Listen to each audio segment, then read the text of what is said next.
Hi, I'm Jim. Welcome to the Unbound Performance Podcast, where we explore the world of sports and performance mindset training.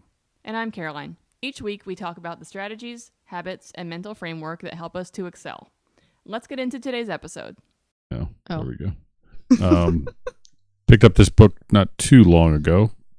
It's been one of those I've been wanting to get around to and didn't. May I touch your book? Yes. May I open your book? Okay. I know how you are about your books. Just don't crack the spine. It was a joke. That's a joke. Not really. And, you know, it totally dovetails with I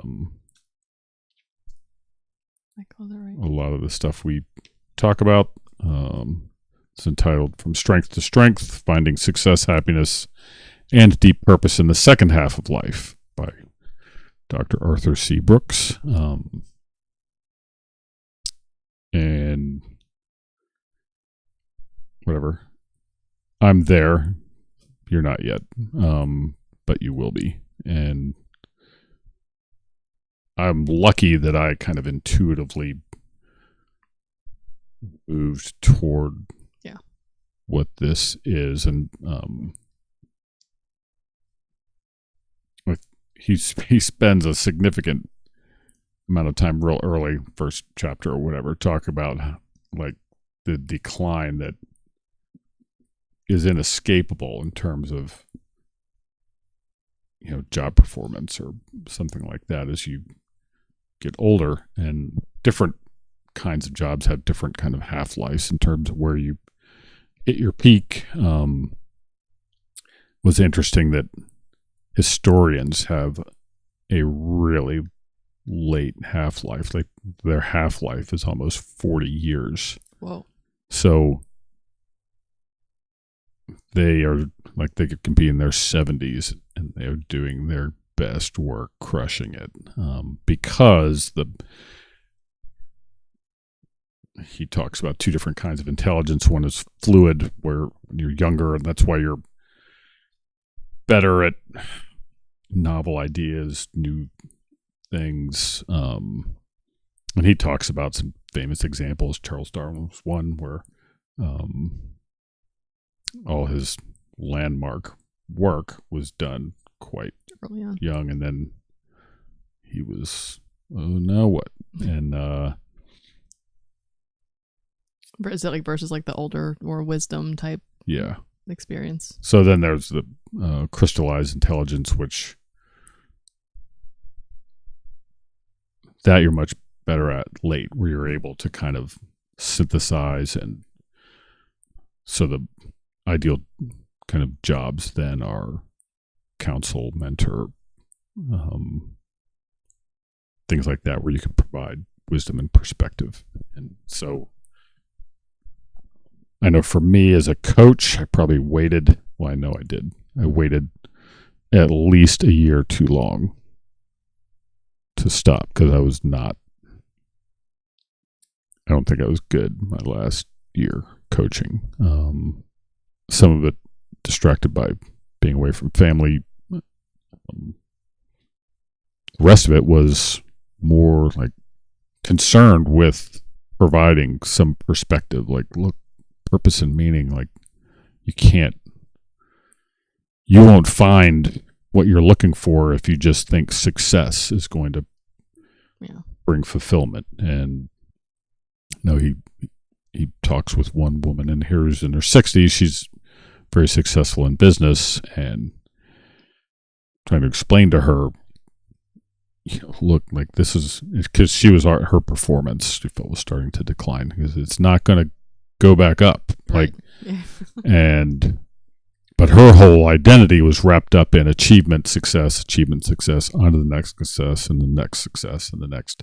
Because as we've talked a million times, you hit one, there's always another. Yeah. And on one hand, you don't want to arrive. You want to stay like progressing. And so the idea that when you get to the mountaintop, you look out, see another one and another one. That's good, as long as your success is that you keep progressing. Right. Not if you think like if I close this deal, check this box, I'm going to be happy or win this championship or whatever. No, that's not it. Right. And so then you are stuck in this constant chase for little dopamine hits that don't last very long. No. And it can be like how many likes you get, like, or how many followers you have. Like yay, we have 1,000 or 100,000 or 1,000,000. Like there's always more. You're never going to have so many that. Okay, it's just like making money. Like if you ask someone, how much is enough? What's the perfect amount? Like you'll never get, because as soon as you get to that amount, guess what? You're going to want more. And I never forget I had a client once who was proposed to leave his kids like 100+ million. He was like, is that enough? And I was like, I think so. but for what? him, it was just, it depends what you want him to do. But like for him, it was just like more. So like he got to a point where, I mean, I'm sure if in the start of his career, he'd have been like, I'm leaving my kids what? Sure. Like, oh my God, wow. And then you get to a certain point where it's more. And it's like, is that enough? And I think you just get so skewed. I think different personality types too. You're familiar with the Enneagram personality stuff. Mm-hmm. What's your thoughts on it? No, go ahead. You think it's valid? Well, I think there's legitimate like disc stuff, all that. Yeah. So I've taken that test probably 10 times. I'm a 3 through and through. 3 is like the definition of that person is like, should probably just read it, but it's basically, high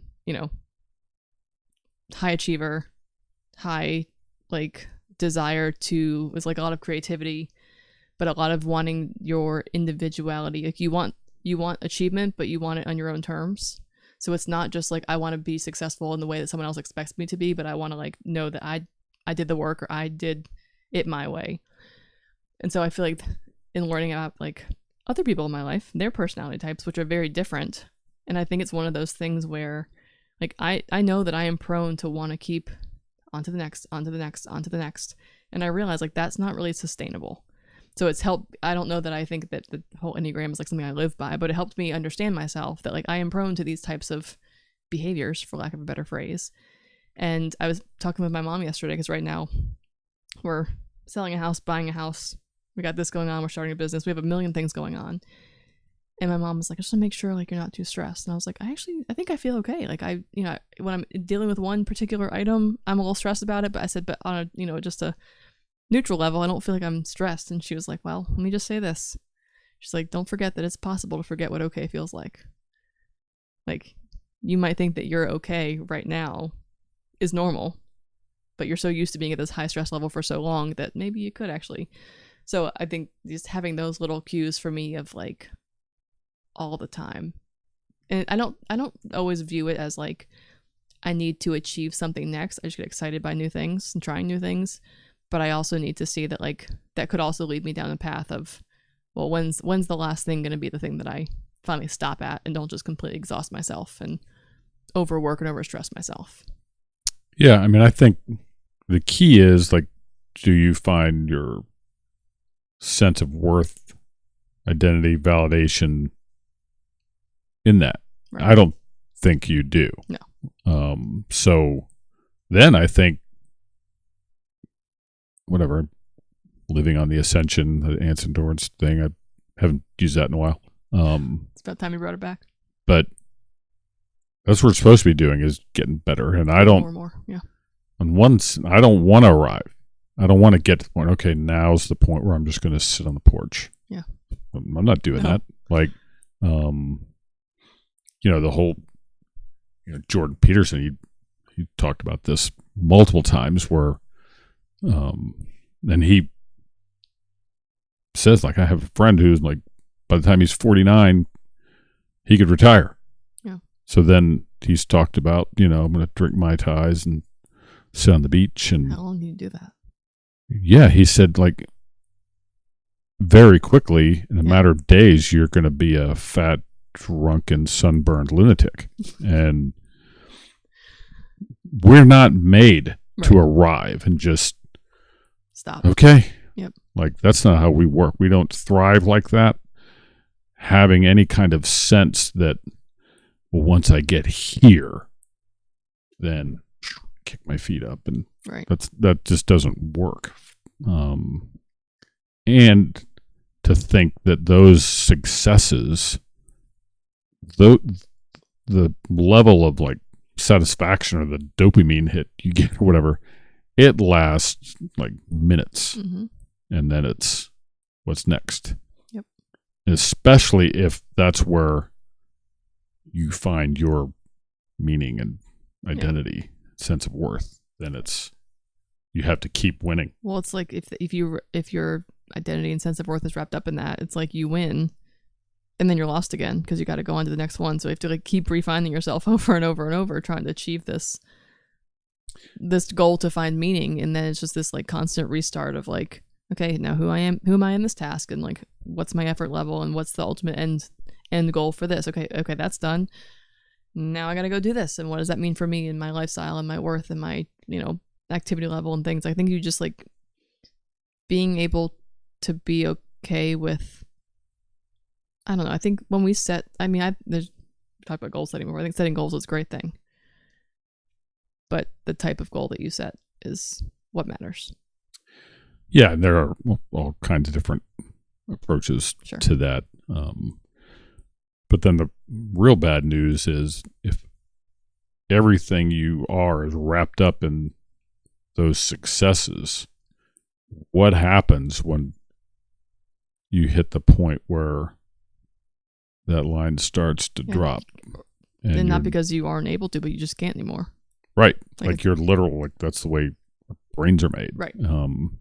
But so that's where the title of the book, From One Strength to the Other Strength. Like, but in the meantime, we are getting better at thinking in this other way where we can kind of synthesize and find real perspective and put all this together and in a way that, so then it's about turning around and helping others, like, hey, look, not for nothing, but the end all be all of your existence will not be found in closing this deal. Yeah. And, if we think everything rides on how other people at work perceive us and our performance, what happens when all of a sudden you don't lead in sales anymore? Right. And then who are you? And that's, I know for me as a coach, one, I never thought we would win the way it went down. But once I was kind of trapped on that thing, winning was, as soon as we won, okay, thank goodness. Yeah. And then it's about, all right, how can we win another one? Yeah, it became like a relief rather than a celebration. Totally. Yeah. Totally. And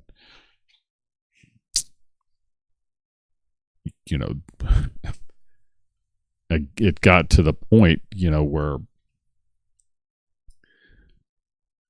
I needed to not be doing that anymore. Yeah. And I'm much more suited to this kind of work now. And I'm glad I realized that. Well, they were both, both of those roles, the coaching, like coaching a sport and doing this, are still things where you're giving to people. Right. But you eliminated that need for like the winner, the success. Like now it is just like your only goal is supporting people and help them be better. And it's not a matter of, you're not getting awards for that. You're not getting trophies. You're not having to keep up they got another one. Like it's between you and those people that you work with one-on-one, and that's it. And that's bound to be. Well, and now the win is like, yeah, the win is you help someone. Yeah. And I meet with one individual, he's a grown man, but when the beginning of the meeting, he hugs me. End of the meeting, he hugs me. Like, to me, those are the wins, man. Yeah. Like when I can be of service like that. that's a real, in a meaningful, powerful way, help someone live better, perform better, whatever. So with this book, does it have, for people who would maybe want to read this, does it need to be someone who's had a successful career, or could it be someone who was never really too sure, but now wants to figure it out? Like where does this enter the story for? Good question. One, I think there's wisdom to be found even if you're not on the back half of your life here. My mom keeps calling it the back nine. If I hear the back nine one more time. Yeah, well, when I'm not a big age conscious guy, I think in a number of ways it's irrelevant. But I think in this sense, whatever, like I don't squat as much as I used to squat. That's how it goes. But making sure that your total sense of worth and identity is not found in like some kind of performance success. That is I don't care how old you are, that needs to be digested. But that's, it's from, if you're an athlete, it could be for like one play to the next. It can be boiled down to that. Like, well, I was good on this play. Yeah. And that's where, Michael Gervais' book, First Rule of Mastery, talks about like the first rule of mastery is stop worrying about what other people are thinking. Right. And that goes from like, if you're playing and you make an error, what's the coach thinking? Is he going to take me out? Yeah. Like, I struggled with that so bad. You're not ready for the next play. And you're going to mess up and get taken out. So the very thing you're afraid of, you're like willing it to happen. Yep. And you're not playing freely and you're not enjoying it. You're not playing well and you're not having any fun. Right. So I think that's where we can't, I think even if you're a kid on a travel team or you're someone who's trying to get recruited, you have to be very aware that you bring much more to your team, your community, or whatever than front half of your life. You still need to determine meaning, purpose, your values, and then you're aligning all of that with whatever. Like if you work for a business, hopefully your purposes and values are in alignment. Sure. If you're playing a sport or whatever, like your purposes and meaning have to transcend just like a basic level of performance. And certainly then after you're not delivering your most spectacular performances anymore, you shift from kind of concentrating on that to how can you help other people deliver their spectacular performances in whatever it is, whether it's family life, professional life, athletics, whatever. And I'm pretty sure there's more in this book to be discussed. I think that we live in such a I don't know if I should say you-focused culture. We live in a very you-focused culture. And so I think for people to buy into that idea of you can, for lack of a better phrase, find success. We're talking about it not being success, but you can find meaning in helping other people. I think people still feel that need to have like, okay, but what am I doing?